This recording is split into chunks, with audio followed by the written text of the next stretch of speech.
Hello, good morning दोस्तों। मेरा नाम अनिल अग्रवाल और आज हम डे 24 में हैं। डे 24 और जितना आप पढ़ चुके हैं उसके आगे के टॉपिक की बात करते हैं। इसमें है एक समान आवेशित गोलीय कोश के कारण विद्युत विभव, electric potential due to uniformly charged spherical shell. गोलीय कोश के बारे में पहले पढ़ चुके हैं, विद्युत क्षेत्र की तीव्रता, और उसमें भी हमने दो बातें की थी, गोलीय कोश के कारण और एक ठोस गोले के कारण। यानी आवेशित गोला कहा है, अचालक गोला कहते हैं, तो उसका मतलब ठोस गोला है। वही बातें भी आप फिर करेंगे, लेकिन यहाँ हमें क्या सोल्व करना है, विभव सोल्व करना है। इसलिए यहाँ विभव की सबसे सिंपल परिभाषा जो इंटीग्रेशन फॉर्म में हमने लिया था, अब आपको ये ध्यान रखनी है कि हम इसे सोल्व करेंगे। जहां से हमने शुरू किया आवेश को लाना और जहां तक लेके जाएंगे वो उसकी लिमिट हो जाएगी। जहां से शुरू किया वो लोअर लिमिट होगी और जहां से लेकर गए जहां तक वो उसकी अपर लिमिट हो जाएगी, और फिर उसका इंटीग्रेशन कर देंगे। अब जो कंडीशन दे रखी है पहले वो एज्यूम करेंगे, उसके बाद में हम इसको सिंप्लीफाई करेंगे। कंडीशन हमें दे रखी है कि हमारे पास एक गोला है, समरूप आवेशित है, समान रूप से उस पर आवेश वितरित किया गया है, और उसके कारण जो विद्युत क्षेत्र की तीव्रता है वो हम यूज करेंगे। जो हमने पहले पढ़ा है उसको हम डिराइव नहीं करेंगे। उसके अलावा हमें क्या सिद्ध करना है, उसके कारण विभव सिद्ध करना है। तो गोलीय कोश का मतलब होता है, सबसे पहली बात तो चालक खोखला गोला, अंदर से खाली है, अंदर उसके कुछ नहीं है। बाकी पहले जो हमने तीव्रता निकाली थी उसके लिए हम रिवाइज कर लें कि तीव्रता के लिए हमने सोल्व किया था कि बाहर जो तीव्रता होती है वो बिंदु आवेश के कारण ही होती है। वही रिजल्ट इसका होता है KQ/R²। यानी जैसे जैसे केंद्र से दूरी बढ़ती है वैसे वैसे तीव्रता के मान में निरंतर कमी आ जाती है। उसकी सतह पर हमने याद किया था कि अधिकतम होती है, और गोलीय कोश के अंदर विद्युत आवेश नहीं होता है, इसलिए विद्युत क्षेत्र की तीव्रता भी 0 होती है, वहां तीव्रता 0 होती है। अब हम यहाँ ये इतनी बातें तो हमें पता है जो हम यूज करेंगे। उसके बाद हमें क्या सोल्व करना है, हमें सोल्व करना है विभव। तो पहली बात तो जो हमें दे रखी है वो हम इसमें एज्यूम कर लें। हमें दे दिया कि हमें क्या, कोई आवेशित गोला है, तो ये समरूप आवेशित है, इस पर जो आवेश दिया गया है वो Q है, कुछ ही मान ले, स्मॉल q मान लो, कैपिटल Q मान लो, कुछ ही मान ले। इसकी जो त्रिज्या है वो मान लेते हैं, ये त्रिज्या इसकी कैपिटल R है। जैसा मान लिया वही बातें हम यहाँ एज्यूम कर रहे हैं। बस हमें यहाँ विभव सोल्व करना है, तो विभव की डेफिनेशन यूज करेंगे। अब इसके कारण भी कितनी स्थितियां हो सकती है, 3 स्थितियां हो सकती है कि गोले के बाहर भी बिंदु हो सकता है, गोले की सतह पर भी बिंदु हो सकता है, और गोले के अंदर भी बिंदु हो सकते हैं। तो हमें जैसी स्थितियां हैं उसी के अकॉर्डिंग हम उसमें अप्लाई कर देंगे। पहली स्थिति हम ले रहे हैं, गोले के बाहर मान लो बिंदु P यहाँ है, यहाँ पर हमें V को कैलकुलेट करना है, इस बिंदु पर विभव का मान बताना है, और दूरी जो हमेशा सेंटर से लेते हैं ये है R। अब विभव की परिभाषा हम पढ़ चुके हैं, फिर रिवाइज कर लेते हैं कि विभव क्या होता है। अनंत से किसी आवेश को किसी बिंदु पर, विद्युत क्षेत्र में स्थित किसी बिंदु पर लाने में इकाई आवेश पर किया गया कार्य विभव कहलाता है। तो इसका मतलब जब हमें यहाँ पर विभव निकालना है तो इसका मतलब हम कहां से ला रहे हैं इस आवेश को, अनंत से ला रहे हैं, और कहां तक ला रहे हैं, बिंदु P तक। अब एक बात आपको ये ध्यान रखनी है, कमेंट बॉक्स में भी किसी ने वैसे क्वेश्चन पूछा था, वो भी ध्यान रखें कि यहाँ क्या करना है, हमें दूरी, आवेश को तो अनंत से ला रहे हैं, लेकिन दूरी का मेजरमेंट हमें कहां से करना है, from the centre of the sphere, गोले के केंद्र से करना है। यानी जहां जिस भाग के कारण तीव्रता है उस भाग के कारण उस बिंदु से हमें दूरी लेनी है। ये बात ध्यान रखना कि जैसे इस बिंदु की दूरी है, कहते हैं कि अल्लाह उधर से रहे हैं, दूरी इधर से क्यों मेजर कर रहे हैं, क्योंकि विद्युत क्षेत्र का इफेक्ट इधर से है, और इस इफेक्ट के अंदर हम क्या कर रहे हैं, किसी भी आवेश को ला रहे हैं। तो जैसे जैसे इस इफेक्ट की तरफ आते जाएंगे वैसे वैसे इस पर अपोजिट फोर्स F = QE लगेगा, हमें उसके अगेंस्ट मूव करना पड़ेगा, इसलिए हमें क्या करना पड़ेगा, फोर्स अप्लाई करना पड़ेगा, इसलिए वर्क डन होगा, और वर्क डन होगा तो पोटेंशियल होगा। इसलिए एक बात आपको ये ध्यान रखनी है कि जब हमें लिमिट रखनी है, तो जब आवेश यहाँ पर था, Q0 आवेश यहाँ पर था, परीक्षण चार्ज यहाँ था, तो दूरी यहाँ की लेनी है। इसलिए पहले ले रखा हमने अनंत, तो यहाँ से कितनी दूरी पर है, वो अनंत दूरी पर है, इसलिए अनंत से हम आ रहे हैं। दूसरी बात, जब हम बिंदु P पर पहुंच गए तो दूरी कहां से लेनी है, इस बिंदु से लेनी है। तो कितनी दूरी पर है, यहां से R दूरी पर है। ये नहीं है कि वहां से अनंत माइनस जितनी थी उतनी घटाते, वो हमें पता ही नहीं कितनी है। दूरी का मेजरमेंट कहां से होगा, हमेशा इसके केंद्र से होगा, गोले के केंद्र से। अब जो एज्यूम किया है वो बात आप पहले लिख सकते हो, फिर हम इसको सोल्व कर लेंगे। तो क्या एज्यूम किया हमने, माना कैपिटल आर त्रिज्या का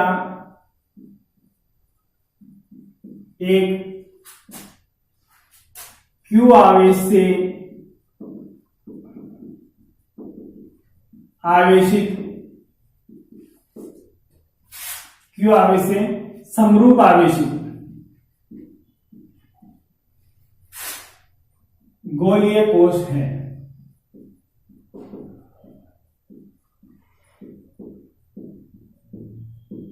जिसके कारण विभव की गणना करनी है। अभी गणना कितनी प्रकार से हो सकती है, 3 प्रकार से हो सकती है। सबसे पहला पॉइंट क्या है, गोले के बाहर विभव।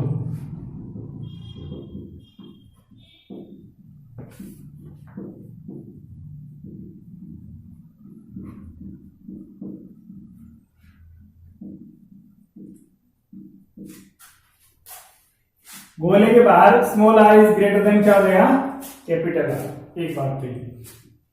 अब देखो विभव की परिभाषा में अप्लाई करनी है, हम बाकी सोल्व करते हुए फिर पहुंचेंगे तो भी वहीं पहुंचेंगे, E minus E dot D R पे पहुंचेंगे। इसलिए ये देखो बार बार लिखने की जरूरत नहीं है। D W is equal to F dot D R, F की वैल्यू रखेंगे क्यू नॉट ई, फिर क्यू नॉट को डिवाइड में लेके आएंगे डी डब्ल्यू को, तो वो डी भी हो जाएगा, फिर इंटीग्रेशन करेंगे तो वी हो जाएगा। इसलिए वो बात हम इसको डिफाइन कर चुके हैं 1-2 बार, लेकिन जब भी डेरिवेशन करना है तो हम ये कह सकते हैं वो उसकी परिभाषा है in form of line integral. ये भी कह सकते हैं रेखीय समाकलन के रूप में। ये अपनी बात नहीं की पहले, तो आप भी ये बात भी नोट कर लें, ध्यान रखें कि ये भी पूछ लें कि रेखीय समाकलन के रूप में विद्युत विभव को परिभाषित करो।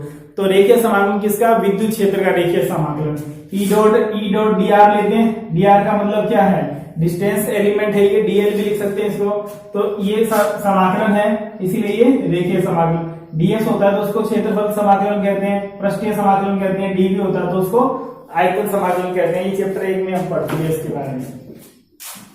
अब इसकी परिभाषा लगा देते हैं यहां से, विभव की परिभाषा से।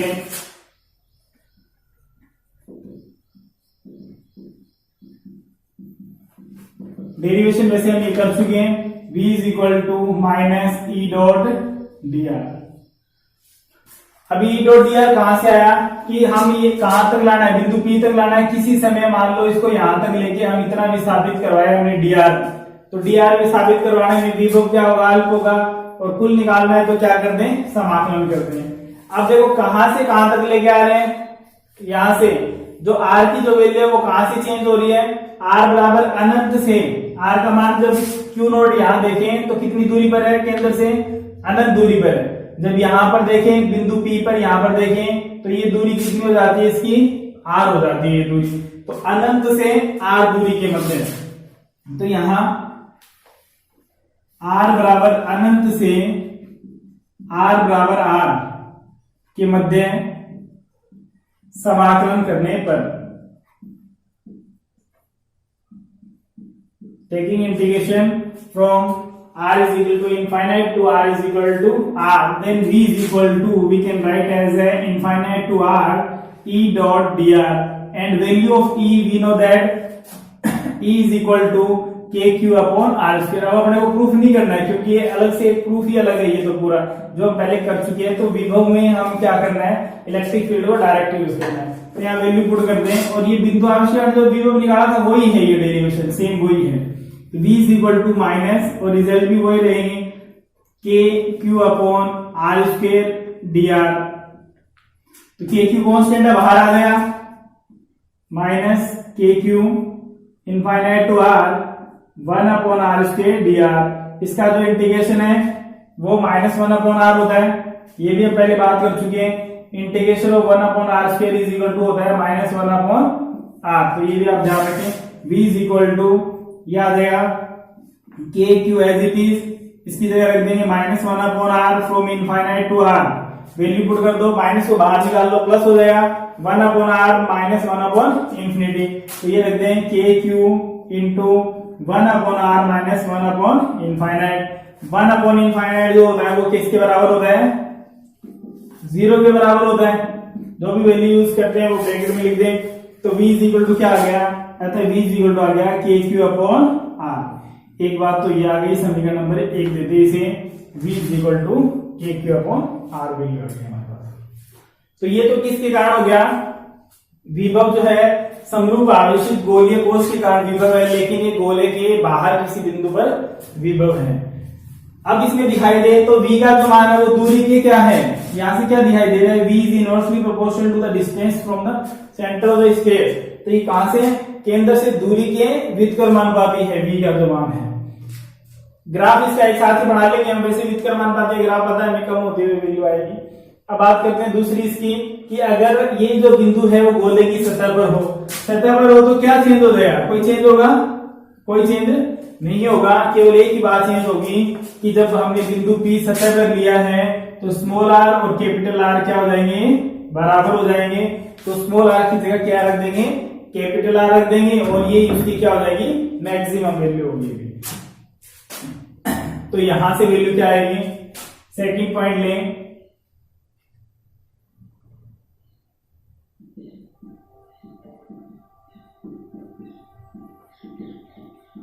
गोले की सतह पर, तो small r is equal to capital R। तो यहां क्या करना है, समीकरण 1 में स्मॉल r बराबर क्या रख दो,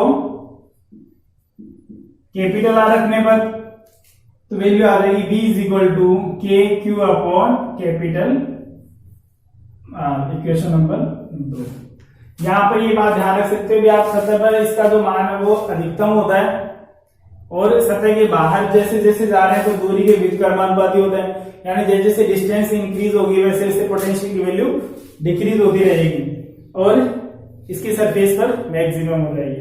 अब बात करते हैं इसके अंदर, ये नहीं है कि तीव्रता 0 होती है तो पोटेंशियल भी 0 होता है, ये सबसे महत्वपूर्ण बात है। ऐसा नहीं है कि तीव्रता गोलीय कोश के अंदर शून्य होती है क्योंकि आवेश शून्य होता है, इसका मतलब ये कहते हैं कि विभव भी शून्य होगा, ऐसा नहीं है। ये बात आपको ध्यान रखनी है। और शॉर्ट क्वेश्चन के लिए बहुत ही महत्वपूर्ण बात है, जब भी ये क्वेश्चन ये डेरिवेशन आता है तो इसके साथ एक पार्ट और अलग से डाल दिया जाता है जिसमें न्यूमेरिकल जरूर होता है 100%। जब भी क्वेश्चन आता है तो उससे रिलेटेड न्यूमेरिकल जरूर आता है, जो हम बात कर रहे हैं शॉर्ट क्वेश्चन के लिए भी। और जब भी लॉन्ग क्वेश्चन भी आता है ये तो भी उसके साथ इससे संबंधित क्वेश्चन जरूर होता है, इसलिए ये वेरी इंपॉर्टेंट पार्ट है इसका, for short question and for also for long question. अब इसकी बात करते हैं कि थर्ड पार्ट क्या है, गोले के अंदर विभव, गोले के अंदर विभव। अंदर जब हम लेंगे तो small r is less than from क्या हो जाएगा, कैपिटल R। अब आप देख लें इसे कि अंदर जब ज्ञात करना है तो कैसे ज्ञात करेंगे।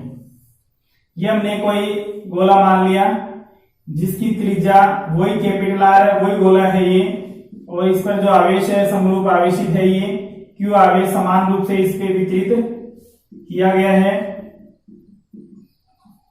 अब इसमें एक बात देख लें हम कि बिंदु P जो लेना है वो मान लें हम यहां ले लिया हमने बिंदु P, ये बिंदु P है और यहां पर हमें कैलकुलेट करनी है V की वैल्यू। तो इतनी डिस्टेंस पे स्मॉल r जो डिस्टेंस है वो इधर ले लें, इधर ले लें, कहीं पर भी ले लें, क्या बनेगा, ये गोला बनेगा अंदर, ठीक है। तो सेम उसी तरह से लेंगे बात। अब देखो एक बात तो ये दिखाई दे रही है कि अब जो स्मॉल r है, distance from the centre of the sphere is less than from the radius of the sphere, इसकी त्रिज्या से क्या है ये डिस्टेंस कम है। अब हमें क्या अप्लाई करनी है, आपको केवल पोटेंशियल की डेफिनेशन ध्यान रखनी है और वो यूज करनी है। और according to definition of potential, charge moves from the infinite to a point in electric field where we want to calculate the value of electric potential.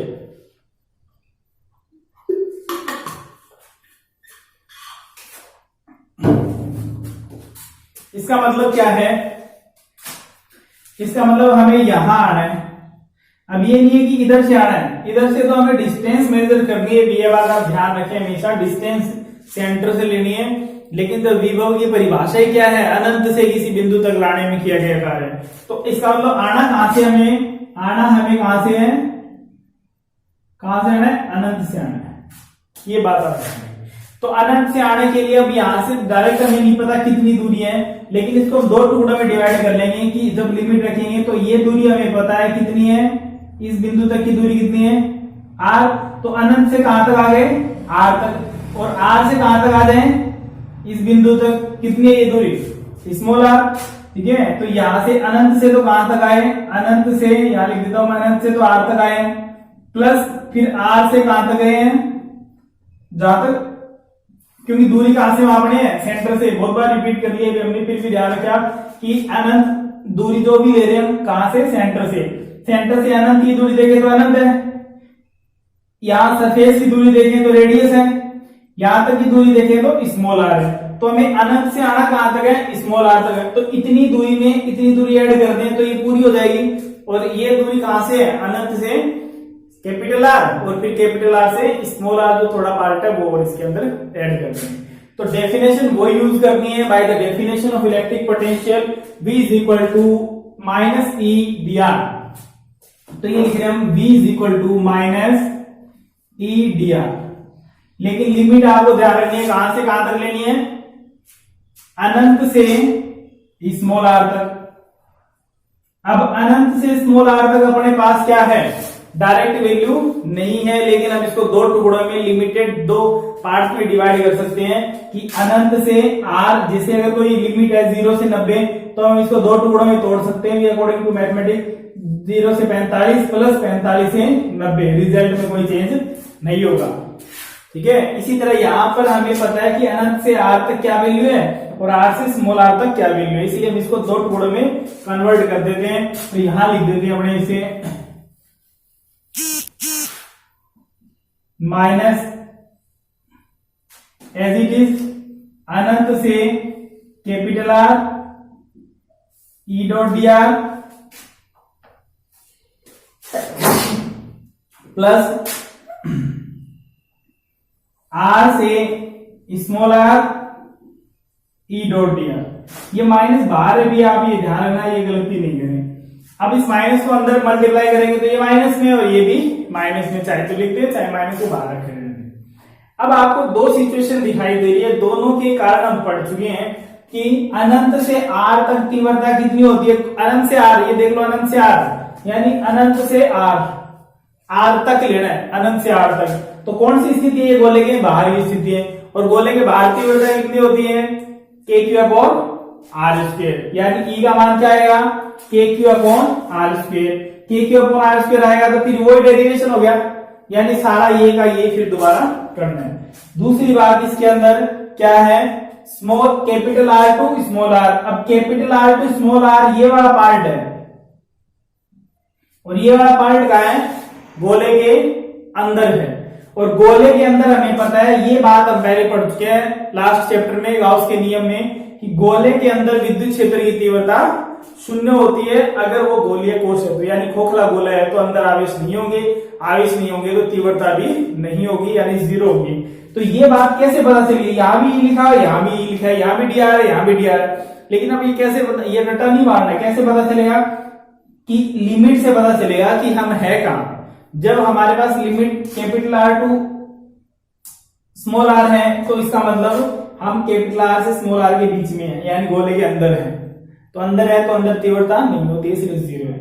अनंत से कैपिटल R है, इसका मतलब अब हम गोले के बाहर हैं, तो गोले के बाहर तीव्रता होती है जो के क्यू अपॉन आर स्क्वायर होती है। ये दोनों मान आप रखिए और सोल्व कर लें। तो यहां से चाहो तो आप पूरा इसमें लिख भी सकते हो कि अनंत से R कौन सा बिंदु है, गोले के बाहर है, जहां E इज इक्वल टू के क्यू अपॉन आर स्क्वायर होता है, तथा कैपिटल R से स्मॉल r का ये गोले के अंदर है, और यहां E बराबर क्या होगा, जीरो होगा। ठीक है, डायरेक्ट भी लिख सकते हो, ऐसा कुछ नहीं है, थोड़ा हम इसको डिटेल से बताना चाहे तो बता भी सकते हैं। तो V इक्वल टू है समीकरण नंबर दे से 3, समीकरण 3 से क्या आएगा, v is equal to minus अनंत से r, यहां क्या आएगा K Q upon R square D R, ये माइनस ब्रैकेट खोल दिया, आर टू स्मॉल आर, ये क्या आ जाएगा 0 इंटू डी आर। अब 0 से वो तो वैल्यू हो गई 0, और इसको सोल्व कर चुके हैं, चाहे तो दोबारा लिख दो चाहे एक बार डायरेक्ट रिजल्ट लिख दो, उससे कोई फर्क नहीं पड़ेगा, क्योंकि जब हम एक बार सोल्व कर सकते हैं तो दूसरी बार भी कर सकते हैं, इसलिए कोई ये जरूरी नहीं है कि वहां करके दिखाना है, ऐसा कुछ नहीं है।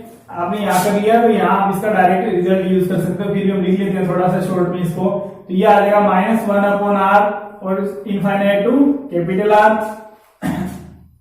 v इज इक्वल टू ये प्लस के क्यू हो जाएगा, और 1 अपॉन capital R minus 1 upon infinity, limit का ध्यान रखना भी कैपिटल आर चल रहा है, तो v इज इक्वल टू के क्यू अपॉन कैपिटल आर।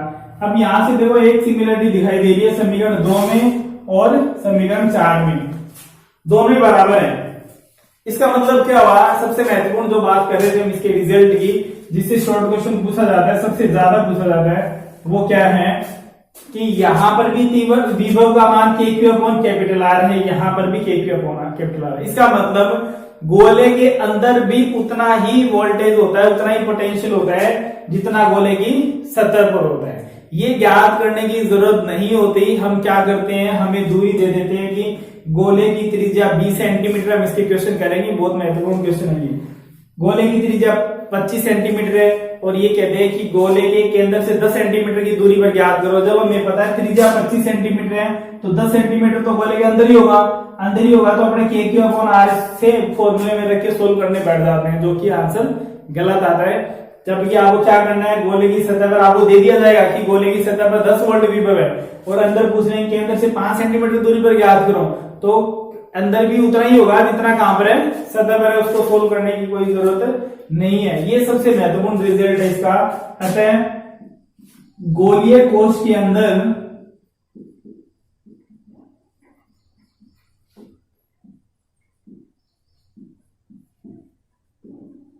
विभव का मान गोले की सतह के बराबर ही होता है। इसका मतलब इसको कैलकुलेट करने की जरूरत नहीं होती, बहुत ही महत्वपूर्ण बात है भी, इसका रिजल्ट इंपोर्टेंट है, इसीलिए 2 बार दिखाएंगे कि रियल क्वेश्चन जब भी आता है तो ये बात जरूर पूछ जाती है, न्यूमेरिकल आए तो भी उसके अंदर इसको इंक्लूड किया जाता है, और लॉन्ग क्वेश्चन जितनी भी बार आया है हर बार इसका न्यूमेरिकल साथ में डाल दिया जाता है। 1 नंबर में 3 नंबर में डेरिवेशन दे दिया, 1 नंबर में न्यूमेरिकल दे दिया, ऐसा पूछ लेते हैं। इसीलिए अब आगे इसमें इतना आपने सोल्व कर दिया है कंप्लीट। यहाँ तक सबसे महत्वपूर्ण बात हमने बात की, गोलीय कोश के अंदर विभव का जो मान है गोले की सतह के बराबर होता है। अब दूसरी बात इसके अंदर लेते हैं, इसका महत्वपूर्ण एक पार्ट और है, वो ऐसा ग्राफ, जब भी क्वेश्चन आता है तो ग्राफ जरूर पूछा जाता है। ग्राफ किस में है, वी व आर में ग्राफ, विभव और दूरी में ग्राफ कहते हैं। तो आपको यहाँ पर भी पहले तो जब भी ऐसी स्थिति आ जाए तो पहले सारी स्थितियां बढ़ा लो, आप ग्राफ बनाने में कोई दिक्कत नहीं आएगी। कि आपको पता होना चाहिए कि गोले में तो हमें दिख जाता है कि केंद्र जो है वो इसके सेंटर में है, सतह गोले की दिखाई दे रही है, बाहर गोले का अपने को पता चल रहा है। लेकिन जब ग्राफ है तो ग्राफ में हमें पता होना चाहिए कहाँ पर केंद्र है, कहाँ पर सतह है, कहाँ पर क्या है। तो मूल बिंदु जो होता है वो गोले का केंद्र होता है, ये बात आप ध्यान रखोगे। ये क्या है, यहाँ केंद्र है। केंद्र से जैसे जैसे आगे बढ़ेंगे वैसे वैसे इसकी दूरी बढ़ती जाएगी और एक बिंदु आएगा जहां पर गोले की त्रिज्या और दूरी बराबर हो जाएगी, यानी ये क्या हो जाएगी, गोले की सतह। अब इससे और आगे जाएंगे और इधर बढ़ेंगे, आर का मान कैपिटल आर से बड़ा हो जाएगा, तो ये कौन सा आ गया, गोले का बाहर का भाग आ गया। इधर वाला देखें तो ये केंद्र और सतह के बीच का जो भाग है वो कौन सा है, गोले का अंदर का भाग। तो पहले तो इतनी बातें हमें पता होनी चाहिए। दूसरा इस अक्ष पे हम क्या ले रहे हैं, आर ले रहे हैं। आर जैसे जैसे बढ़ रहा है केंद्र पर आर का मान क्या होता है, 0। इधर हमें v लेना है। अब देखो सबसे पहली बात तो सबसे ज्यादा कहाँ होता है, सतह पर होता है। तो सतह पर हम मैक्सिमम पॉइंट मान ले, कहीं पर भी मान सकते हैं, और ऊपर ले जाओ या नीचे रख लो, कहीं पर यहाँ रख लिया। यहाँ पर v मैक्सिमम है, कहां पर है, ये सतह पर है। दूसरी बात अब देखो बाहर क्या हो रहा है, बाहर तो वैसे ही जैसे तीव्रता में आता है वैसे ही इसके अंदर है, वहां दूरी के वर्ग के वित्त का अनुपाती होता है, यहाँ दूरी के वित्त का अनुपाती है। तो यहाँ जैसे जैसे दूरी बढ़ेगी वैसे वैसे कम हो जाएगा। कभी भी ये एक्स एक्सिस को टच नहीं करना चाहिए, भी ये बात आप ध्यान रखें, अनंत पे टच होगा, अनंत हम बढ़ा नहीं सकते। तो यहाँ क्या हो रहा है, v वित्त का अनुपाती r। अब देखो अंदर की बात करें, अंदर में तीव्रता का ग्राफ था, ये था, ये जो ग्राफ हमने बनाया वो तीव्रता था, यहाँ में e बराबर 0 लिखा था। लेकिन यहाँ क्या है, यहाँ e का मान 0 नहीं है, यहाँ पर कितना है, जितना गोले की सतह पर है उतना ही गोले के अंदर विभव है। इसीलिए गोले की सतह पर कितना है, इतना है, भी यहाँ पर सतह, यहाँ पर इतना विभव है। तो अंदर का पॉइंट ये देखें, ये कहीं पर भी देखें, सभी पर विभव का मान क्या रहेगा, यही पॉइंट रहेगा, यानी यही ही विभव होगा गोले की अंदर का मान। ठीक है, अगर यहाँ दे दें कि गोले की सतह पर 10 वोल्ट विभव है, गोले के अंदर कितना होगा, तो अंदर भी 10 वोल्ट ही होगा। बाहर निकालना है तो KQ/R से दूरी का मान रख दो, Q का मान रख दो, वो निकाल लेंगे। तो ये कौन सी स्थिति है, ये अंदर की स्थिति है। ठीक है, तो इसका मतलब क्या हुआ, ये लिख सकते हैं V अंदर, अंदर मतलब गोले के अंदर, बराबर V सतह, ये दोनों मान क्या होंगे, बराबर होंगे।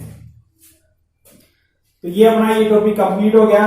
नेक्स्ट क्लास में जब हम डे 25 में आएंगे तब बात करेंगे इसके न्यूमेरिकल्स की। न्यूमेरिकल्स को करने के लिए आप पहले पूरा डेरिवेशन सीख लें, और इसे चैप्टर से संबंधित जो भी मान लो नए बच्चे जुड़ते हैं तो वो पहले पीछे की वीडियो जरूर देखें। डे 1 से हमने शुरू किया था और डे 24 में आए, 24 क्लासेस हो चुकी है अपनी, तो इनको कम से कम पीछे की 1-2 क्लास जरूर देखें ताकि आपको पता चल जाए। बाकी न्यूमेरिकल जो वो नेक्स्ट क्लास में हम इससे बात करेंगे, तब तक आप इसे रिवाइज करें और